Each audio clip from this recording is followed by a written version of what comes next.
legislatifnya yang kenyang, yang kontrol, yang kenyang, yang naik. Pelantikan anggota Dewan Perwakilan Rakyat Daerah atau DPRK Kabupaten Aceh Besar periode 2014-2019 di gedung DPRK Aceh Besar diwarnai aksi unjuk rasa oleh puluhan mahasiswa dari perwakilan Himpunan Mahasiswa Aceh Besar.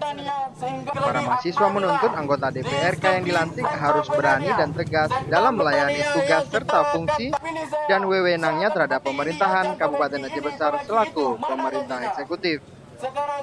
Dalam orasinya, Koordinator Aksi Khairul Umam juga meminta anggota legislatif berperan aktif dalam melahirkan dinamika politik untuk kepentingan rakyat dan daerah.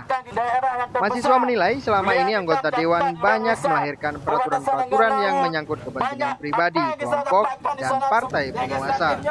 Dari Janto Aceh Besar, Hendrik Abi melaporkan untuk Aceh Video. Aceh Besar ke depan demi kepentingan rakyat dan legislatif harus diketahui.